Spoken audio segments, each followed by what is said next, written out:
on this Tuesday night.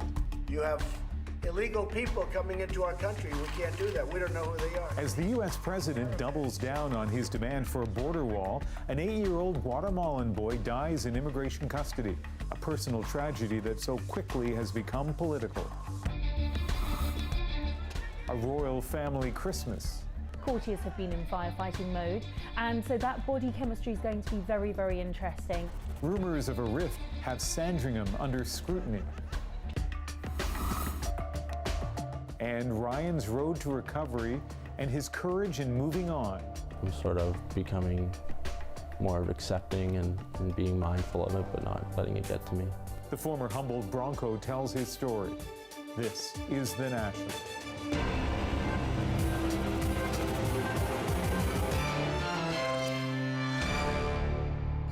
On this Christmas Day, the death of a young child has once again put the U.S. president's immigration policies in the spotlight. But tonight, there are very few details about what happened and who might be at fault. Let's start with what we know. An 8-year-old Guatemalan boy died this morning in hospital in New Mexico.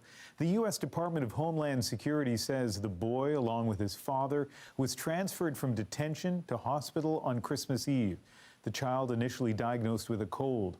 Doctors later determined he had a fever and he was given antibiotics for the infection and ibuprofen for the fever and then returned to detention. But late last night, the boy began vomiting, was sent back to hospital and died shortly after midnight. We don't know the cause of death. U.S. authorities are launching a review, and shortly after the news broke, the political fallout began. Democratic Senator Martin Heinrich tweeting, "Heartbroken and sickened by this news, I am urgently demanding more details, but the Trump administration must be held accountable for this child's death and all the lives they have put in danger with their intentional chaos and disregard for human life." The boy's death comes the day after a funeral service was held in Guatemala for 7-year-old Jacqueline McKean. She died in U.S. custody a few weeks ago. News of the second child's death came after President Trump spoke to reporters at the White House. He's in Washington for the holidays after canceling a trip to Florida because of the government shutdown, now in its 4th day. And so the White House and Congress remain in that standoff over funding for Trump's border wall. Megan Fitzpatrick has the latest. Hello and Merry Christmas. Very special people. Thank you very much. President Donald Trump spent part of his Christmas Day sending holiday greetings to U.S. troops stationed abroad. But his Christmas spirit waned when reporters asked how long the government shutdown will drag on. I can't tell you when the government's going to be open. I can tell you it's not going to be open until we have a wall, a fence, whatever they'd like to call it. I'll call it whatever they want. Trump said he's been encouraged to stand firm by some of the 800,000 employees whose paychecks are on hold. But Twitter tells a different story. Using the hashtag #ShutdownStories, some workers are blaming the president for not knowing if they can pay rent or feed their family. Others worry about making their car payments on time. Trump also told reporters he has confidence in the U.S. economy, despite the recent stock market slump. But he kept up his criticism of the Federal Reserve. They're raising interest rates too fast. That's my opinion, but I certainly have confidence. But I think it'll straighten. They're raising interest rates too fast because they think the economy is so good. But I think that they will get it pretty soon. I really do. He wrapped up his Christmas comments by railing against Democrats and former FBI Director James Comey. He once again denied any collusion with Russia and said if Democrats go after him in January, it would amount to presidential harassment. It's a disgrace what's happening in our country. But other than that, I wish everybody a very Merry Christmas. Thank you very much. Megan Fitzpatrick, CBC News, Washington. Canadian aid teams are heading to Indonesia. They'll be helping the roughly 16,000 people left homeless after Saturday's tsunami. But as Olivia Stefanovic shows us, there are Canadians worried about family members who are caught in the catastrophe and still haven't been found. It was supposed to be a celebratory Christmas Mass. But as parishioners arrived at this Indonesian evangelical service, setelah dilanda oleh tsunami, it became clear the thoughts of loved ones back home weren't far from people's minds. I heard from my friend that they're still looking for their relatives Darwin Sukihardo was one of those who came to pray for the victims of Saturday's tsunami. I was shocked because I never thought that, this would happen again, especially in Java. It's near to my hometown. This is the latest disaster uniting the Canadian-Indonesian community, evoking not-so-distant memories. Just a few months ago, this woman raised money for the victims of the tsunami that struck Palu. Now she's planning to collect donations once again. My heart is breaking for the people over there. I can't even imagine what they're going through right now. As they stood in solidarity, so too did those directly affected. During the tsunami, we were in church rehearsing for today's Mass, she says. There was no warning, so we tried to help whomever with whatever we had. The task, though, isn't easy. Rescue efforts have been hampered by rain and blocked roads. More than 150 are still missing, 1,400 injured, and more than 400 dead. Back at the church, the shock is starting to wear off, and the realization of what needs to be done is setting in. So we have strong Indonesian community here. We bear one another's burden. Even though they're far away, this Canadian-Indonesian community plans to continue to show its support well into the new year. Olivia Stefanovic, CBC News, Mississauga, Ontario. The Queen acknowledged the challenges facing people in the world in her annual Christmas message. She called for peace and respect for others, regardless of their differences. But it was the younger royals who drew attention as they arrived for a morning church service on the Queen's Sandringham estate. Briar Stewart reports. They lined up in the early hours of a chilly Christmas morning, all here to see the royals as they attended their annual church service. The Queen arrived without Prince Philip. It's been reported that the 97-year-old is in good health but decided to sit the service out. Many of the eyes, though, were on the younger royals, particularly the Duke and Duchess of Sussex, who are expecting their first child. Much has been said in the British press as of late about the relationship between Meghan and Kate, as well as between Harry and William, with some speculating there's an ongoing royal rift. Well, I think I'll probably be watching for what everyone else is watching for on Christmas Day, a show of unity. You know, these rift rumours haven't gone away for weeks now. Courtiers have been in firefighting mode, and so that body chemistry is going to be very, very interesting. But today it was all smiles amongst the group. After the church service, the dukes and duchesses took time to chat with some of those who had been waiting for hours, just for a moment like this. And then they were off to enjoy the rest of their Christmas traditions, including watching the Queen's annual message.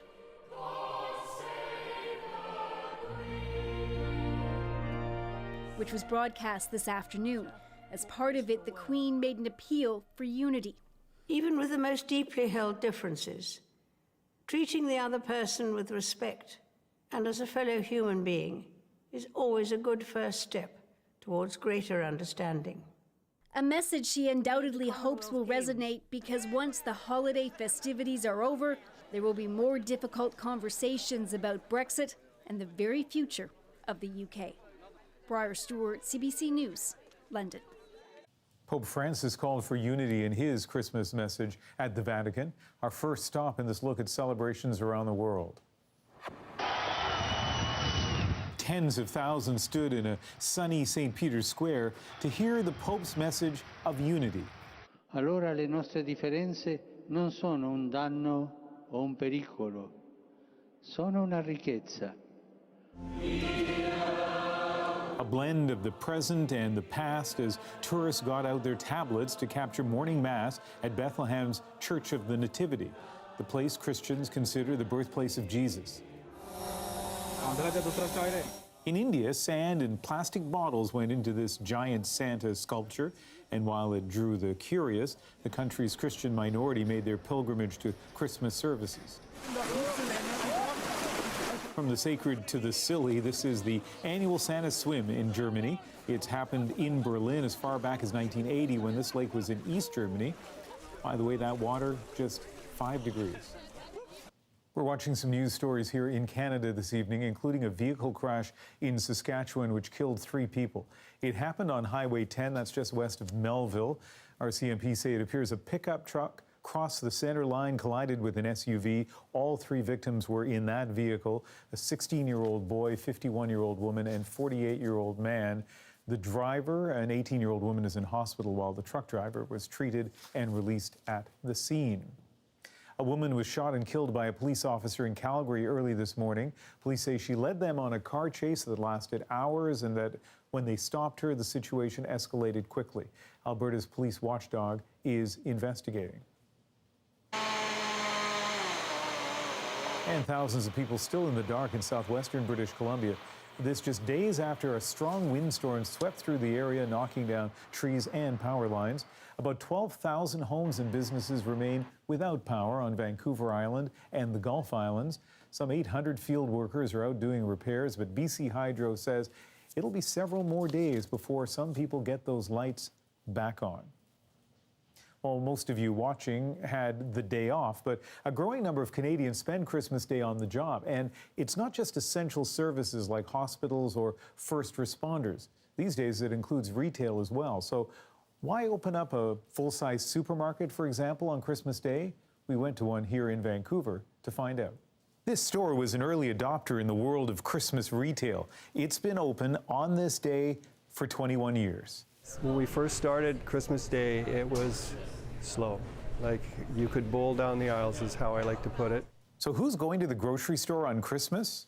It's like the only one that's open, pretty much. Like the decent grocery store. I'm not going to go to a gas station. We're supposed to be making some smoked salmon pasta for our family dinner, and we didn't buy anything, so we're buying it now to make it in now. Remember those last-minute gift shoppers? Well, it seems some of them are last minute when it comes to food as well. You know, it's super busy and we get so many things to be done. And then you have the people who manage to go through all of their food already. Well, I was hungry yesterday, so I ate everything up. All my homies came. I'm like, it's not even Christmas, and they ate all my food. And I opened the fridge just today, and I had nothing in there. So I was like, I got to run to something that's open. Apparently, lots of the staff are happy to work on this day. They get time and a half. Some don't celebrate Christmas. And then there's the reaction from customers. You wouldn't believe all the love I get on the phone when I say, they go, "You're open?" I go, "Yeah, you're the best." You know, and so it's definitely a win-win. Still ahead on tonight's National, from Sinatra to the King of Pop, my interview with legendary music producer Quincy Jones. But first, Susan Ormiston's extraordinary access to an extraordinary young man. What came after the Humboldt bus crash? What did it feel like today on that treadmill? I tried my best to do what I could. Did you see him give up? Never.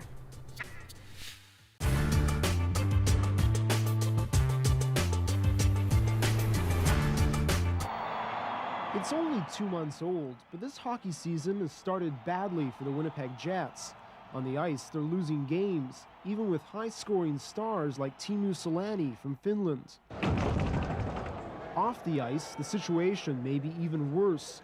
The team expects to lose at least $6 million this season, and that has fans and politicians worried about the team's future. It's a very important question, I think, that the city government and people in Winnipeg are looking at. Can you afford this team anymore? Right now, the city and provincial governments own about a third of the team. Business people control the rest, and they've been pushing for big changes. The private owners of the Jets say the existing Winnipeg Arena can't support the team any longer. They want a new facility that can generate a lot more money, a facility with a greater number of seats and some expensive private boxes. Without control of the facility and the ability to maximize revenues, I don't think there's a chance that hockey can stay in any small market, whether it's in the United States or Canada. Winnipeg's mayor believes spending at least $60 million on a new arena won't solve the Jets' problems. Susan Thompson says players' salaries have to be brought under control. And if the salaries keep on going the way they're going, then Winnipeg will not be able to afford a hockey team. For the moment, the city and the province have agreed to cover the Jets' losses just to keep the team in Winnipeg. University professor Carl Ridd is part of a taxpayers group monitoring the team's situation. He says governments may have to take over ownership of the Jets altogether. But if the team continues here, there has got to be public control of that team, because otherwise they would flee away. If the city exercises with the province some exercise of public control, then I think the team will stay. The governments are running out of time to make that happen.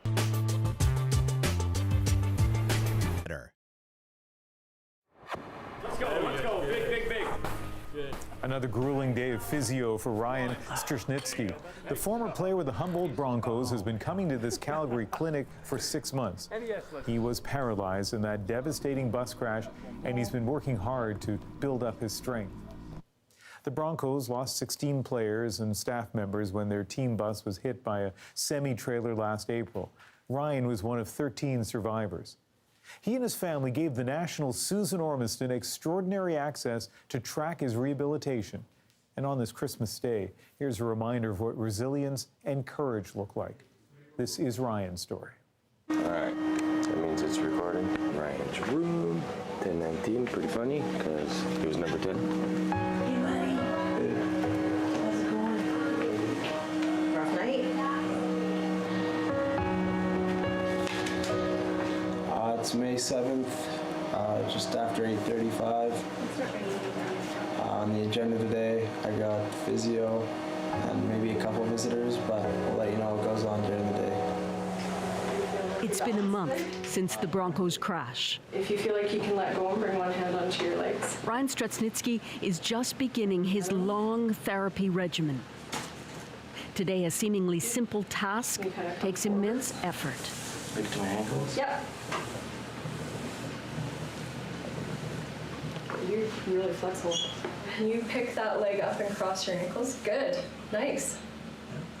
So this, like, you can see if you had a pair of shorts or something like that, you got your foot free, so you can hook it over there. Okay. Yeah. Then bring it back and try the other one? Yep. Okay. Oh, it's heavy. Legs are really heavy. Ryan was thrown from the team bus. His spinal injury was to his mid-back, paralyzing his legs and his trunk from the mid-chest down. Is this your first time doing this with a sock? Yeah. Jesus. Even this much effort fatigues him. Do you want a pillow? No.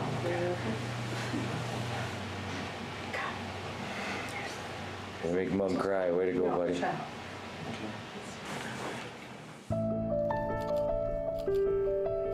The horrifying crash between the hockey team's bus and a transport truck changed 30 lives forever. 15 Broncos players and staff died, along with the bus driver. The truck driver faces multiple charges of manslaughter. Ryan and 12 of his teammates survived, but they are left foraging through the trauma. We first got to know Ryan through his mom, Michelle, less than 48 hours after the crash. Better than average chance that he won't play hockey again, or possibly even walk, we're not sure. Nice to meet you. Nice to meet you. Finally. We caught up with Ryan himself a few weeks later, after he was transferred to Foothills Medical Center in Calgary. What have been some of the most difficult moments for you? Like not being able to, sorry. It's okay. If it's too tough, don't worry. Okay. Yeah. Just not being able to go to the funerals. It's May 14th, new week, more physio, and we'll see how the day goes. 6 weeks into recovery, Ryan is working on his upper body and core strength, even just to roll over and sit up. Balance is tricky. So one method is angling your bum this way and then lifting your legs in one at a time. The other method. Yep. All the way in. Beautiful. Yep. Nice. Yep. Anyone legs go that way? Yep. Good. There you go. Nice step. Ready? Okay, and you go. Beautiful. Nice. Okay. Dad Tom is recording every development. Turn the camera on. Hey, just focus. Capture this. Ryan was the firstborn to Michelle and Tom. Twins Jet and Jaden followed, and then baby Connor. Ryan worked his way up the hockey ladder, bantam, then midget AAA with the Leduc Oil Kings before he joined the Broncos last year. It's May 18th. Today we have a couple physio sessions. Erica, my girlfriend, arrived last night. And yeah, she's staying for the long weekend. Ryan met Erica Burns from Montmartre, Saskatchewan, just 2 months before the crash. A teammate introduced them. On that horrible night, she got to the hospital before his parents, and she's been loyal ever since. Still, the two of them are now embarking on a relationship neither could have ever imagined.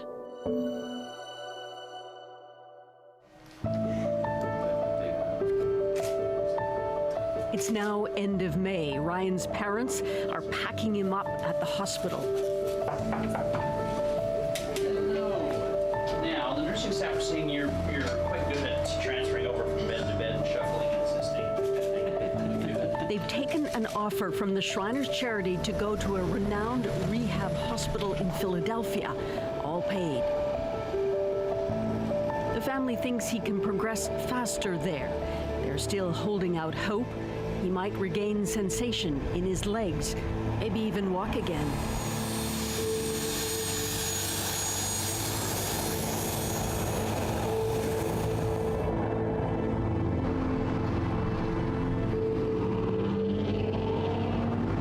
The Shriners Hospital in Philadelphia becomes Ryan's new training camp. Pool time. Including a first session in the pool. But that sense of weightlessness feels like freedom. Hey, Marin's going under this time, buddy. Even if he's afraid he'll sink.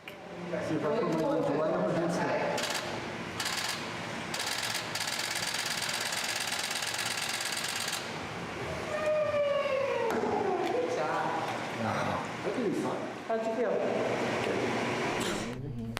Ryan's on a mission. Today, the exercise with physiotherapist Kristen Cray is falling backwards. What to do? Now what? Now I take a little spin. I don't know, but this feels weird. It feels really weird, doesn't it? You protected your head, so you're good. All right, so here, hold the front end of the frame here. You hold yourself in the chair. He'll need to instruct people to help him get upright, and it's not easy. I like to say that we're working on the fundamentals and the foundation of transfers and sitting balance and rolling, just rolling over from left to right, and then, okay, I'm on my side, how do I sit up? And now in your wheelchair, you can push across a linoleum surface of the hospital, but can you push across the sidewalk that is not level and has bumps? Okay, now push forward, push forward, push forward, push forward. Okay. You've described him, others have, as a star student. Yeah. In some respects. Have you seen frustration? Every once in a while, and he channels it in different ways where he'll just be quiet about something, or he's just like, let me do that again. Left. There better not be a 6-inch curve anywhere else. Did you see him give up? Never. This week or next week, we've got a lot to work on, huh? Yeah. You don't change them after an injury. They are the same person they were before the injury. And so you see that carry through in their rehab and their activities beyond the hospital setting. Part of the challenge is to avoid complete atrophy of leg muscles.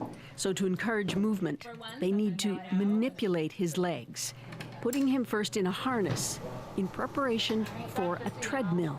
Go up a little more. How's it feel pulling on you up top, Ryan? This is 60. Like you feel it against your chest or your shoulder?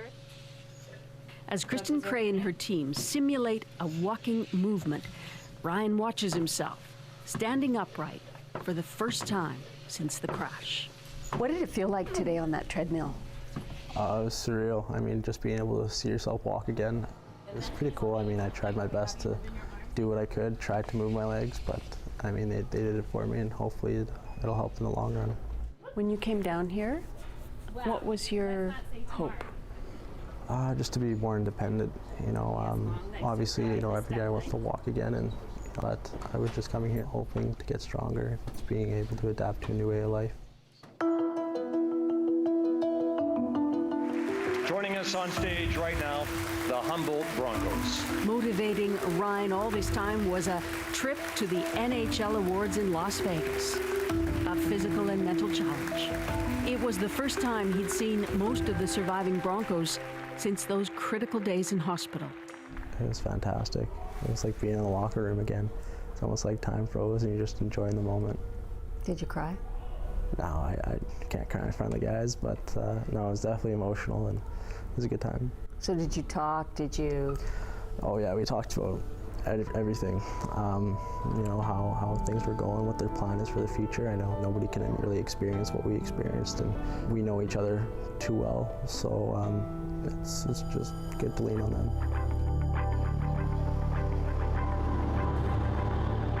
The attention doesn't stop with Vegas. The Broncos touch so many internationally. In Philadelphia, Ryan becomes a bit of a local celebrity.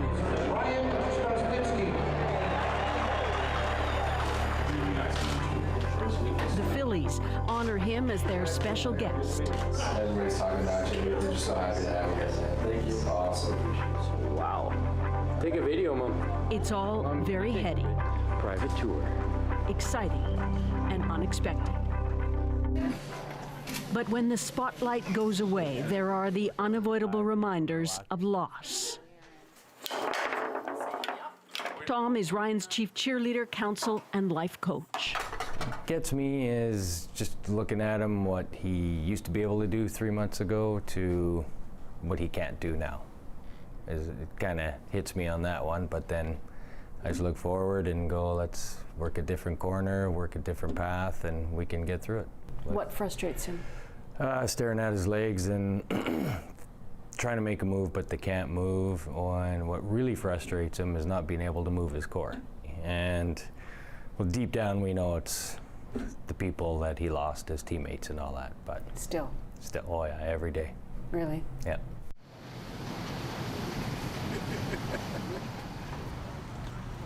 It's now early July, time to go home, but not before a visit to Philadelphia's iconic monument to fighting back, the Rocky Steps. The story of how the underdog boxer Rocky Balboa fought his way up is not lost on Ryan. Lots of ruts in those paving stones. Oh, you okay there, buddy? Or? Yeah, I don't know. Yeah. Here's our test, I guess. Yeah. Ryan probably imagined tearing up here 2 steps at a time once. It's different now. What an insight into how challenging all of this has been. And coming up after the break, Ryan's not fully healed, but he has taken to heart the idea that he's not defined by his legs. I think everything I've worked up to, you know, it just keeps going and going. I keep getting better and better. I'm sort of becoming more of accepting and being mindful of it, but not letting it get to me.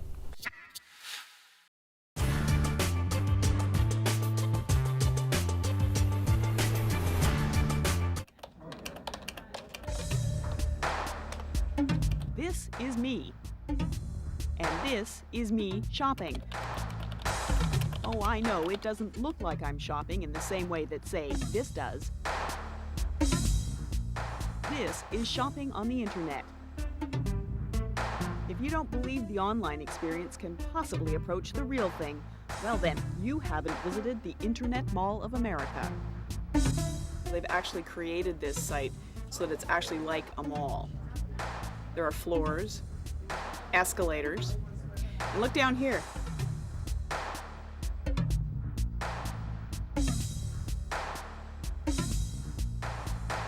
This is just like every women's washroom I've ever been in. You wait forever.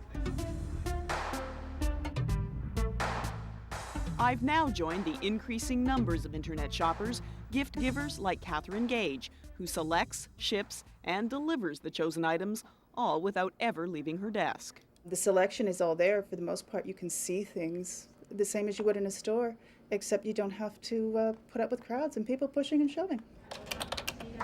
Who else shops this way? Recent studies suggest that of the 50 million computer users, about 4 million, roughly 1 in 12, will take time to shop around. Catherine Gage isn't typical. Most online shoppers are men, specifically men between the ages of 25 and 55. That may have something to do with the results of a recent British study suggesting men don't cope very well when shopping in the real world. And in many cases, women, when shopping, didn't even register any stress at all, whereas men had heart rate increases and blood pressure increases and everything else. Clearly, the shopping experience out in the malls is a stressful experience for men. There we go. Graham Bennett, who heads up a leading computer publication, points out as interesting as how they shop is when. Recent statistics said that over 50% of online shopping is done after 9 p.m. in the evening. In other words, after the real mall is closed. I can explore the shops of the online mall 24 hours a day. I can check out the Vatican gift store in Rome, or I can step into the virtual dressing room at Eddie Bauer. Maybe you don't like the tucked in look. You can have it hanging out if you want. Over at the real Eddie Bauer, where they've been offering shopping by catalog for years, they view their online store as a kind of electronic catalog. To be able to build your outfit, to see what it looks like, to see what the coordination is, and then to virtually call us toll-free and have us ship it to them. Eddie Bauer reports its online business is doing better than the company expected, but doesn't expect to abandon its real stores. They really like to come in here and touch and feel. I have no idea what I want or if I'll like something until I actually see it or try it on or smell it, or depending on what it is. Companies are trying to bridge the technology gap. At Land's End, you can build a model based on your own personal body type. Cindy Crawford.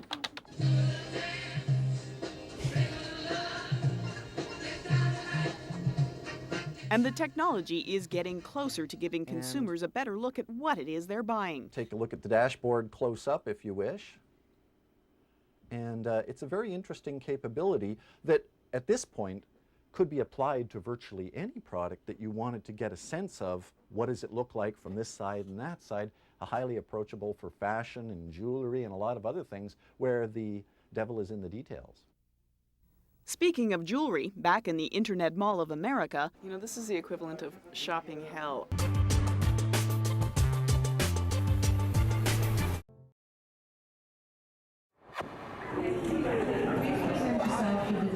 In July, Ryan comes back to Alberta on a commercial flight, moving easily now in his wheelchair. The hometown media is waiting. So welcome home. How's it feel? It feels good. But Ryan can't go home yet. The family home he grew up in is waiting, but it needs a major renovation to make it accessible. What's this? That's great. Somebody made that from all the sticks they put around the hockey rink just up here. That's cool. And then he dropped it off. So you're going to renovate this house? Wow. Yes. This is Hockey House. Memorabilia everywhere. This is Hockey House. Did you push Ryan into hockey? Started him and learned to skate, and then he hated it. And then we got him into hockey, hated it, and then he slowly started to like it. So I said, okay, let's go. Any regrets? No, because hockey teaches you life, teaches you teamwork, teaches you what the world's gonna be like and how to deal with things, so. In spades now. Oh, big time. Look at all the support he got. Hi there. Hey, Stewie. Hey. Ever since the night of the crash, family friend TJ Stewart has been a rock. I'll give you some updates on what's going on here, Tom. All right, buddy. So He organized neighbors to gut the basement. Your elevator, of course, is going to be installed in the garage. And helped raise nearly $200,000 for rehab and the reno, including offers of building materials. But it's going to take months. So, Ryan and his family move into the Wingate Hotel in Airdrie. Nice to meet you. Welcome. For as long as they need to, courtesy of the hotel's owner. Got your own Pepsi? No shit. Ryan takes the accessible ground floor room.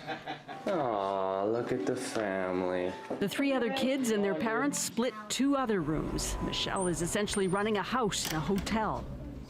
There are days when I kind of miss the simplicity of just going to work and coming home and not having all of the craziness. It's really hard. It's awkward. It's very awkward, but we're getting there.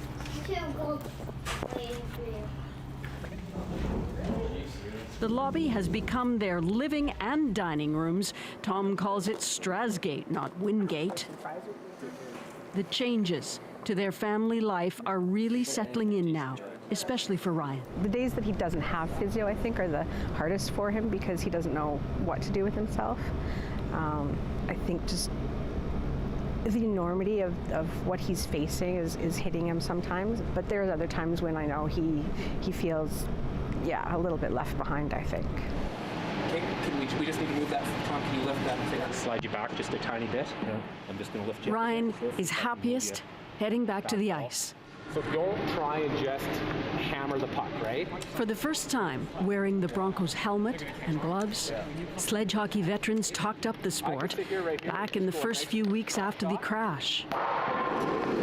They've got their eye on Ryan as a potential Team Canada player, maybe. Scary, actually. Erica, his girlfriend, is moving from Saskatchewan to Alberta to be with him. I'm gonna fall. Yeah, you will. You look like a hockey player.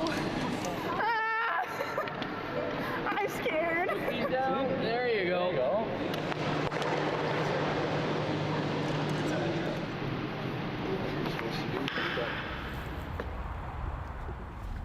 Summer is fading. Any other year, Ryan would have been at hockey camp by now. How's the nerves today? Instead, Tom helps get the day going. It's Thursday, August 23rd. Woke up, the nerves weren't too bad today. Sunday, Erica moves in, so I'm pretty excited for that. 5 months ago, he couldn't even raise himself out of bed. This is real progress. His morning routine can take an hour and a half, but now Dad can leave, and Ryan's just a 19-year-old again, with things to do and his independence coming back.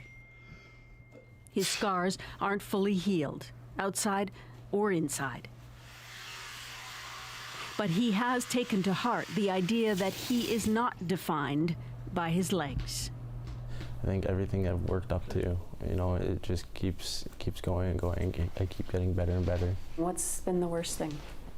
I think just the distance from everyone. I mean, everyone's going away for hockey or school, but now you got to kind of figure out what to do now because, I mean, everyone's lives has been changed. So, I mean, I usually think about it every day. That takes a while. I think it's never going to leave my mind, to be honest, but... Do you ever get angry still? Not really, no. I'm sort of becoming more of accepting and being mindful of it, but not letting it get to me. You're not going back to Humboldt for the first game? No, I won't be able to make it, I don't think. Why? I don't know. I mean, I love the Broncos and the organization was amazing. I don't want to, you know, watch the team that I should be playing on right now. So I wish them all the best of luck and everything during the season, but I just don't think I can go watch. Just too hard? I think so, yeah. Back in May, socks were the goal. Ryan's mastered a whole lot of life skills since then. I mean, it's only been 5 months and look where I am now. And the energy that fueled his ambition in hockey is being rerouted. We haven't heard the last from this former Humboldt Bronco, number 10. By the way, the Strashnitsky family is spending the holiday at that hotel in Airdrie. The renovations on their home not yet finished, and since we first ran that story, Ryan and Erica have parted ways. Ryan continues to make extraordinary progress. He's playing a lot of sledge hockey, but coming home from physio a couple of weeks ago, the van he was riding in was rear-ended. It threw him to the floor and shook him up badly, but didn't keep him down. As Susan said, and we have no doubt, we haven't heard the last of Ryan. Well, next on The National, we're going to take another look at a recent conversation I had with Quincy Jones. As a composer and producer, he's helped megastars get better, even the king of pop. Michael sent me a note. Could you please take off the violins in the introduction? No, it's messed up my groove. You know what that line was? Diddle, diddle, diddle, diddle, diddle, diddle. The identifying line on the goddamn song.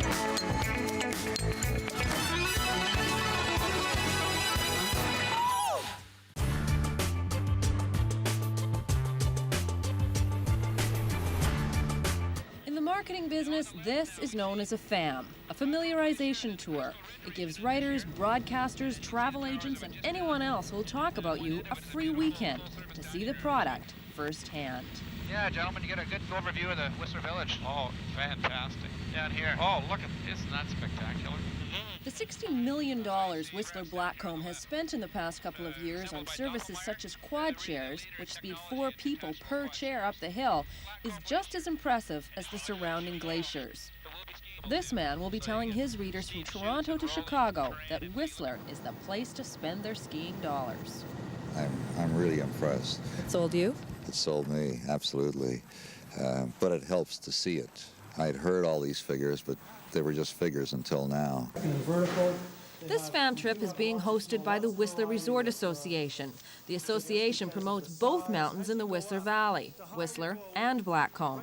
This year, it's spending close to $2 million to generate the rave reviews. So far, it's been money well spent. Recently, readers of one of the skiing world's most influential magazines voted the Valley as the #2 favorite resort, next only to the venerable Vale. Like you look from here over to Rendezvous and then to Whistler Mountain. How does the Resort Association do it? Well, it hits the ski show circuit, travel seminars, and promotional events like this one in Seattle. We've taken this opportunity of being named the second most popular area in North America and realized that we really have to capitalize on it. So we're going out now more than ever before to remind people that Whistler is still there and we're keen to have them come and visit us. People still are relatively unaware of the place. Are they? Yes, they are. They've heard about Whistler Blackcomb, but a lot of people haven't been there, and they don't know why people are raving about it, so they don't know the detail yet. But even with a unified marketing strategy, there is still a fierce but friendly rivalry going on between the two mountains. I think they complement each other. Which is better? Well, Whistler. I think they're both great. Which is better? Blackcomb's better.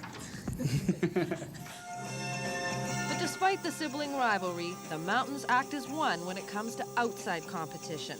Calgary area resorts such as Sunshine and Lake Louise were supposed to be invited here, but the Whistler Resort Association balked, not wanting Alberta resorts to ride on BC's very successful coattails. Sunshine and Lake Louise used to be #1 in the West, but those mountains haven't taken as much initiative nor as much of a coordinated marketing strategy as Whistler Blackcomb. Development in the Alberta Rockies is also much more controlled because the mountains are in a national park, and maintaining the character of the park is the priority. That means that in the past decade, there has almost been no growth in skier visits to Sunshine and Lake Louise, while attendance at Whistler Valley has tripled. It has stolen close to half of the lucrative Japanese ski business from Alberta. And this is one of the places those tourists want to hear and read about. Please feel free if you want to go up the stairs and go and look at the bed. Visitors with American dollars and Japanese yen like the $500 rooms right on the hill. The ski riders say today's reader is just as interested in their hotel's hot tub as how good the snow is. From a consumer point of view, if you're looking for everything wrapped up and waiting for you, this would be the place to come. If you really wanted to push me for flaws, it's the people here, they're nice, but just all the construction going on, since everything's in the process, it's kind of like being in your house when they're doing renovation. It's just a little rough getting around. I've been coming here for 17 years, and I've seen it grow from a little village of just fun, close people with a lot of openness.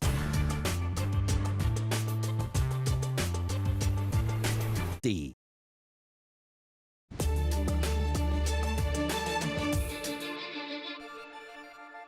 Quincy Jones, a legendary composer and producer, has reached yet another career milestone. This month, his name appeared on a record 80th Grammy nomination. It's for the music documentary made by his daughter and another filmmaker, and it's a powerful reminder of just how much he's accomplished. Appropriately called Quincy, the movie chronicles his life and the indelible impact he had on the sound of a generation across all genres. Music was the one thing that offered me my freedom. For 7 decades, Jones' fingerprints have been all over so many iconic recordings. From Frank Sinatra to Michael Jackson. And he's credited with making TV stars out of Oprah Winfrey and Will Smith. His influence remains too, inspiring new artists like Lady Gaga Quincy's here. and Kendrick Lamar. Quincy Jones, boy. And who could forget We Are the World, one of the fastest selling singles of all time. We talked about a lot of that when I sat down with him at TIFF, beginning with growing up so far away from the world of music.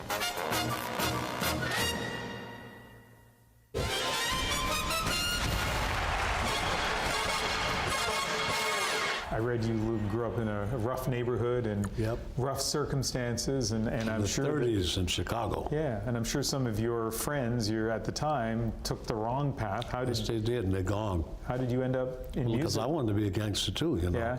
Because kids, you want to be what you see, you know. My father was an architect for the most notorious black gangsters in the history of America, the Jones Boys. And I wanted to be a gangster till I was 11, a serious gangster. Because I saw Tommy guns every day. Wow. Dead bodies, stogies, piles of money in back rooms, the Drexel wine and liquor, you know. Unbelievable, man. So when did it change, your It changed when I moved to Bremerton. And we were baby gangsters at 11 years old. And we wanted to take that place over. And we had to, you know, we believed in the experience enough to do it. We ran all the stores, steal everything in there. And we broke into the Armory, which was our recreation hall right next to an Army camp in our house. Then individually went to the separate rooms to break in the offices. And I broke in one with a piano, and I left it. And something said, "Idiot, go back in that room." And I went back in the room and went over to the piano and touched it, because I didn't realize human beings played that stuff. I heard it all my life. And it told me right then, this is what you do the rest of your life. No lessons before you touched that piano? No, but the next day I went back to Kuntz Junior High School and studied sousaphone, tuba, B-flat baritone, E-flat alto, French horn, trombone, to play in the marching band with the majorettes. I was going to say, because those are tough instruments for a kid to learn. I know, but man, I love brass, you know. That's why I like to write for bass and brass, you know. Yeah. Love it. So Love it. I only got 10 minutes with you, so we got to cover some of the big names, right? So shut up. No, not at all. No, but I'm just going to make sure I get there. Frank Sinatra, did you still wear the ring that he gave you? Wow. The rest of my life. One of the greatest guys I've ever met in my life. I would like to have you meet a gentleman who's been doing these marvelous orchestrations for me, Mr. Quincy Jones. Right there. Q, Mr. Quincy Jones.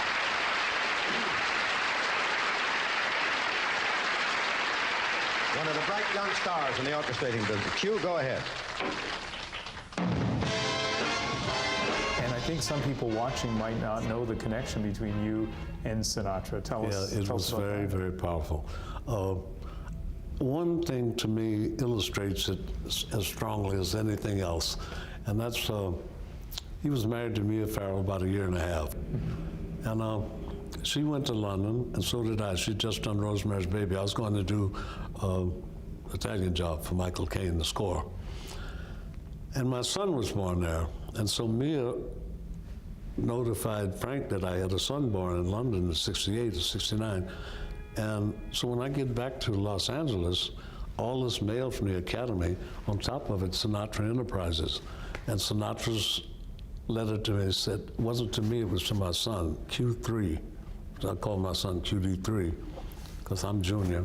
My father was senior. And let me welcome you to this world with a college education. And he put a bond in there to pay for my son's entire college education.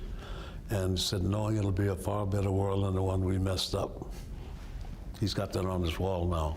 That's a real friend. Because Frank was the most devoted, loving friend you could ask for. He had no gray. He'd roll over you in a Mack truck in reverse, if it were the opposite. Yeah.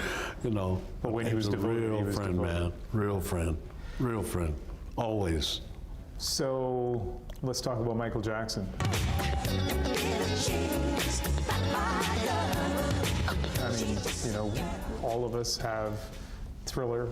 Many of us have Off the It's Wall. an amazing experience, man, because Michael was a very, very special talent. I mean, really special in every way, in observation, influences, and dancing and singing and everything. He didn't miss a thing, you know. I remember on The Wiz, when I first met him, he knew everybody's lines, he knew their songs, he knew their dance steps, everything. So Thriller had 7 top 10 singles. right? It dominated the charts in a way that no album ever had before. 110 albums, million albums. When you were in the studio doing it, were there any moments where you thought to yourself, did you have any idea what impact that album was going to have? I don't think of it like that. I think about what touches me. You know, I've never in my life ever done music for money or fame. Never, and never will. Because God walks out of the room then. And it's not sacred anymore. And it is sacred, you know. Because to me, melody is God's voice. It's clothed by lyrics, but melody is God's voice. That's the power. But I always wonder, so when you did the playback for Billie Jean, or for any of the songs on there, was there a moment where you said to yourself, we've done something different, special No, here? but that was the whole plan in the beginning, man. You go through 800 songs to get 9, that's not casual, you know? That's what you're aiming for. My least favorite numbers are 2, 6, and 11. You've been talking about I got a top 6 record, and if you're number 2, you want to be number 1. Yeah. Right? So we know a lot about Michael Jackson, and you were just talking about him. What on those albums, Thriller, for example, is you? You know, you have his music, some of his writing, some of his influence. Look, we take his stuff and take it to another level. Don't stop till you get enough. It's very well known that Michael sent me a note. Could you please take off the violins in the introduction? No, it's messed up my groove. You know what that line was? Diddle diddle diddle diddle diddle diddle. The identifying line on the goddamn song. So he said, take it off? Yeah. And you said? No way. You don't tell me what to do. No. Who was right? Well, what ended up on the record? Yeah. That's one of the strongest parts of the introduction. Diddle diddle diddle diddle diddle diddle. With Ben Wright. Yeah. Ben Wright wrote that. This was a Motown arranger.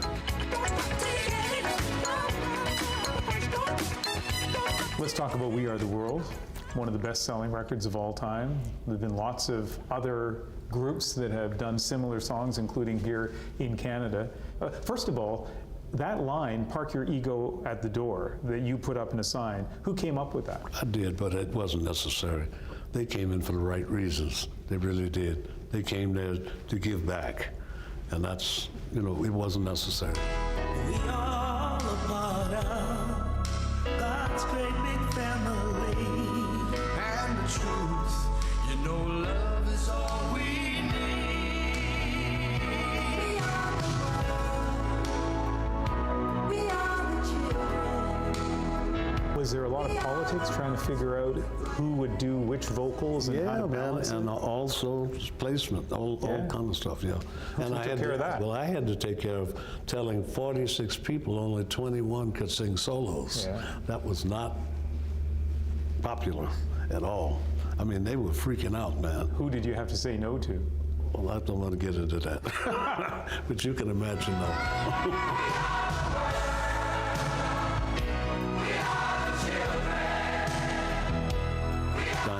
And her limousine and bodyguards, and Springsteen comes in a pickup truck, you know. They didn't need to hear particularly he goes to the door. They came for the right reason because they saw each other and they got it, you know. They really did. Our time's up, so one last thing. What's next for you? 10 movies, 6 albums, 4 Broadway shows, No. 2 networks. We're in business with Donatella Versace with Q's Jazz Lounge and Juice Juke Joint in 25 hotels, $700 million hotels around the world. It's just unbelievable what's happened. I got a huge company in Dubai, Abu Dhabi. So you're retired? That is your father. No, I'm not retired. I've never been so busy in my life, man. I'm 85, you know. You are an impressive man. Really nice meeting you. You too, brother. Thanks. You're a movie star, man. Good God. Have you done movies? No. You should, man. Anyway, that is fantastic. I really appreciate it, and I've been a huge fan of a lot of your work, so that's very cool. Thank you, All brother. right, you're on to your next interview. Thank you. Yeah. Thank you. Fantastic. Appreciate it. Yeah, thank you. Beautiful cat.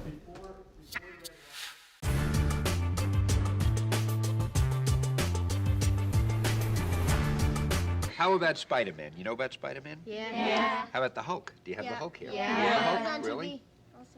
The Hulk is on TV here too? Yeah. Great. I'm glad that this area is not culturally deprived. Which one is your favorite? Oh, gee, you know, that's almost like asking a parent who's his favorite child. I think I love them all. But maybe I like Spider-Man a little bit better.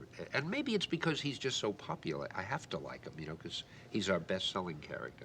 How do you think of the character like Spider-Man? How do you get to think of a guy With like great difficulty. But I really don't know how. You know, if we need a new character, I'll sit down and I'll say, well, we need a new character. Now, let's see.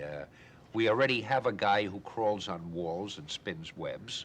We already have a guy who's the god of thunder and a fellow who's got green skin and he breaks through buildings up and so forth. What haven't we got? You know, and then you sort of sit and eliminate. They say, well, we don't have a fella perhaps who can counteract the power of gravity. Maybe a person who can walk on air. And we'll call him Anti-Gravity Man. Of course, that's silly, but so you say, okay, there's one. Or maybe a fellow who can walk through walls, you know, and we'll call him the Wall Walker or something. And you just, but getting the idea is easy. The tough thing is saying to yourself, okay, I've got an idea for a character, but now what can I do to this character to make the readers care about him? When I start writing stories, they start off quite good, but then they start fading away. When yours, like Spider-Man, they always stay good. How do you do that? I think the most important thing is you yourself have to say to yourself, is the story holding my interest, meaning your interest? And if it isn't, you have to say why. And you have to say, well, maybe I've been writing about the same thing too long. Maybe I should now introduce another character or have something mysterious happen. Maybe my hero or my heroine suddenly receives a telegram and opens it up and looks at it and says, oh no, not that, and then puts it down. And then the reader will wonder, hey, what was in that telegram? Is it in comics, is it usually the big, strong, and ugly characters that are most successful? No. You know what it is? It's the ones that are the most interesting and the ones that the viewers and the readers of comics can most relate to. It doesn't matter if the character is ugly or is handsome or is weak or is strong. If there's something about the character that makes you like the character and care about the character. Now, I think we've done it with a lot of different ones. Certainly, Peter Parker. Who's Peter Parker, quickly? Spider-Man. Okay. Just want to see that you're awake. Peter Parker is totally different than the Hulk, right? Yeah. They're both popular.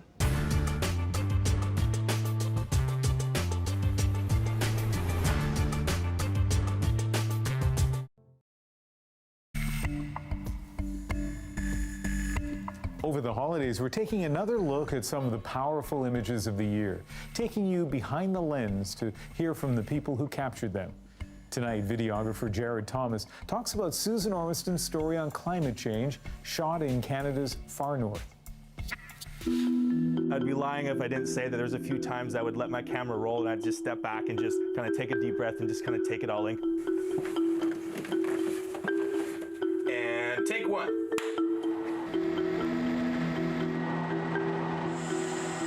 So I got the amazing opportunity to go to the Yukon this year and shoot up on the glaciers with Susan Ormiston. A lot of times, you know, you're looking for that close-up, that detail to really bring a viewer into the story that you're trying to tell. But on this shoot, it just felt like every shot that I was trying to get is like, it felt that it was needed to be the wide shot to really tell the story. I think when I went to the Yukon, I was just trying to continuously think about how can I bring this to the viewer that they might have not seen before. One of the things I actually ended up doing was I brought a gimbal, which is like a small little stabilizer that can make your camera feel like it's floating. And for one of the scenes that we shot, I just used that the whole time because you can kind of move with the subjects, and they were measuring ice depth across the glaciers. And it kind of gave a sense of, you know, when you're following along, you get a sense, oh, these are the crevices that they have to walk through, and oh, maybe that's a lot steeper than I thought it actually was, or I'll be lying if I didn't kind of slip a few times. It kind of showed that it was also, you know, very icy and slippery as well. So I felt that that was the best way to give people perspective. Acts like a dam and impounds the water. If I don't have the right shots for Susan, she's not able to write the story properly, and it doesn't really, like, you know, we really do need to work as a team so that, you know, especially in an important story like the climate change happening in Canada, if I don't have those proper shots, then Susan's not going to be able to write the script that really tells the story properly. And hopefully saw that super with our YouTube channel. There is a lot of material on there, including some more of those behind the lens features. That is The National for this Christmas Day from Vancouver. Thank you very much for watching, and Merry Christmas.